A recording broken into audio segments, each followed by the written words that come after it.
Parashurama theme park ಯೋಜನೆ ಹಲವು ವರ್ಷಗಳಿಂದ ನೆನೆಗುದ್ದಿಗೆ ಬಿದ್ದಿದ್ದು ಅಲ್ಲಿ ಹಿಂದಿನಂತೆ ಪ್ರವಾಸೋದ್ಯಮ ಚಟುವಟಿಕೆ ಆರಂಭಗೊಳ್ಳಬೇಕು. ಬೈಲೂರು ಗ್ರಾಮೀಣ ಆರ್ಥಿಕತೆ ಪುನರ್ಚೇತನಗೊಳ್ಳಬೇಕು ಎಂದು ಬಿಜೆಪಿ ನಾಯಕ ರವೀಂದ್ರ ಮೊಯ್ಲಿ ಅವರು ಕಾರ್ಕಳದಲ್ಲಿ ಸುದ್ದಿಗೋಷ್ಠಿ ನಡೆಸಿ ಪ್ರತಿಕ್ರಿಯಿಸಿದರು. ಕಾಂಗ್ರೆಸ್ ಸರ್ಕಾರ ಈ ವಿಷಯದಲ್ಲಿ ಹತಾಶೆಯ ಸ್ಥಿತಿಯಲ್ಲಿದ್ದು ಮುಂದಿನ ಚುನಾವಣೆಯವರೆಗೆ ವಿವಾದವನ್ನ ಜೀವಂತವಾಗಿರಿಸಲು ತನಿಖೆ ನೆಪದಲ್ಲಿ ಅಭಿವೃದ್ಧಿ ಅನುದಾನವನ್ನ ತಡೆಹಿಡಿದಿದೆ. ಇದರಿಂದಾಗಿ ಪಾರ್ಕ್ನ ಕಾಮಗಾರಿಗಳು ಸಂಪೂರ್ಣ ಸ್ಥಗಿತಗೊಂಡಿದ್ದು ಸೂಕ್ತ ನಿರ್ವಹಣೆ ಇಲ್ಲದೆ ಕಟ್ಟಡಗಳು ಹಾಳು ಬಿದ್ದಿವೆ ಎಂದು ತೋರಿದ್ರು. ಭಾರತೀಯ ಜನತಾ ಪಾರ್ಟಿಯ ನೇತೃತ್ವದ ಸರ್ಕಾರ ಕರ್ನಾಟಕ ರಾಜ್ಯದಲ್ಲಿ ಆಳ್ವಿಕೆ ಮಾಡ್ತಿರುವಂತಹ ಸಂದರ್ಭದಲ್ಲಿ ಕಾರ್ಕಳದ ಈಗಿನ ಶಾಸಕರು ಆ ಸಂದರ್ಭದಲ್ಲಿ ಸಚಿವರಾಗಿದ್ದರು.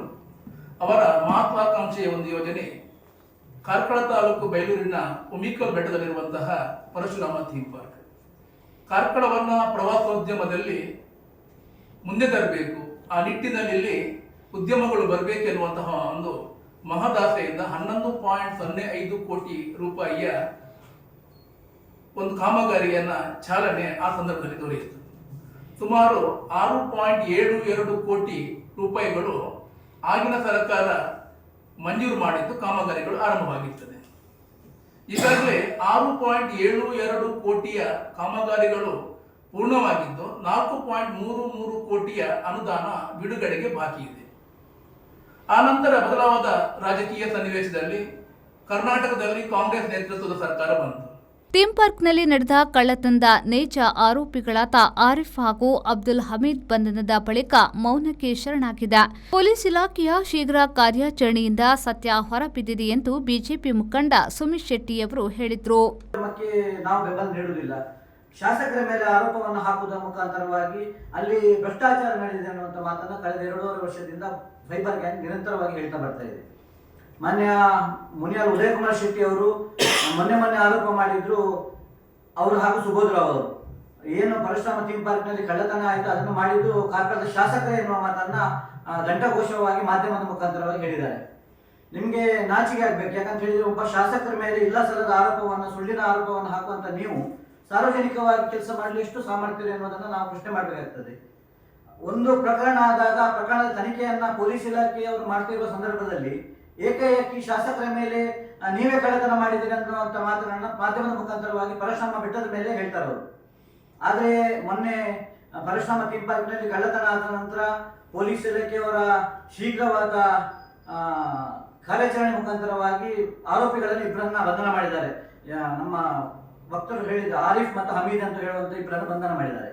ಇಬ್ಬರು ಕೂಡ ಇವರ ಬ್ರದರ್ಸ್. ಏನು ಡಿ.ಕೆ. ಶಿವಕುಮಾರ್ ಹೇಳ್ತಾರೆ ನಮ್ಮ ಬ್ರದರ್ಸ್ಗೆ ಅನ್ಯಾಯ ಆಗಬಾರ್ದು ಅಂತ ಕರ್ನಾಟಕದಲ್ಲಿ ಹೇಳ್ತಾರ. ಇವರ ಬ್ರದರ್ಸ್ ಅನ್ನು ಅರೆಸ್ಟ್ ಮಾಡಿದ್ರು. ಅಂದ್ರೆ ಕಳ್ಳತನ ಮಾಡಿದ್ಯಾರು ಅಂತ ನಮಗೆ ಇದರ ಮುಖಾಂತರವಾಗಿ ಹೇಳ್ಬೇಕು ಗೊತ್ತಾಗ್ತದೆ. ನಾವು ಅದನ್ನು ಹೇಳಬೇಕಾಗಿಲ್ಲ. ನಮ್ಮ ಮೇಲೆ ಬಿಜೆಪಿಯ ಶಾಸಕರ ಮೇಲೆ ಏನು ಆರೋಪವನ್ನು ಮಾಡಿದ್ದಾರೆ ಅದು ಅವರಿಗೆ ತಿರುಗುಮಾಣವಾಗಿದೆ.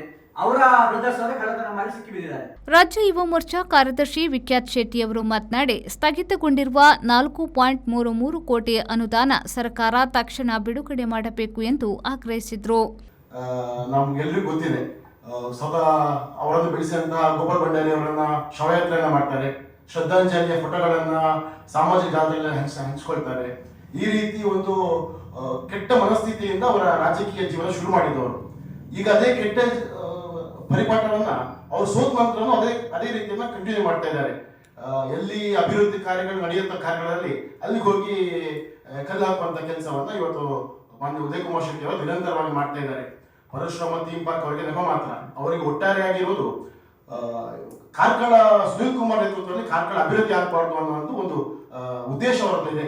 ಇಂಥ ಒಂದು ಕೆಟ್ಟ ಉದ್ದೇಶದಿಂದ ಅವರು ಇವತ್ತು ಪರಶುರಾಮ ಥೀಮ್ ಪಾರ್ಕ್ಗೆ ಅಡ್ಡಕಲ್ಲನ್ನ ಹಾಕ್ತಾ ಇದ್ದಾರೆ. ನಮ್ಗೆಲ್ಲರಿಗೂ ಗೊತ್ತಿರಬೇಕು, ಪರಶುರಾಮ ಥೀಮ್ ಪಾರ್ಕ್ ಬರೀ ಸ್ಟ್ಯಾಚ್ಯೂ ಅನ್ನು ಒಳಗೊಂಡಂತ ಥೀಮ್ ಪಾರ್ಕ್ ಮಾತ್ರ ಅಲ್ಲ. ಪರಶುರಾಮ ಥೀಮ್ ಪಾರ್ಕಿನಲ್ಲಿ ಒಂದು ಪರಶುರಾಮ ದೇವರ ಒಂದು. ಈ ಸಂದರ್ಭ ಸುದ್ದಿಗೋಷ್ಠಿಯಲ್ಲಿ ನಗರ ಬಿಜೆಪಿ ಅಧ್ಯಕ್ಷ ನಿರಂಜನ್ ಜೈನ್, ಸುರೇಶ್ ಸಾಯಿರಾಮ್ ಉಪಸ್ಥಿತರಿದ್ದರು. ಕೆಎಂ ಖಲೀಲ್, ವಿ4 ನ್ಯೂಸ್, ಕಾರ್ಕಳ.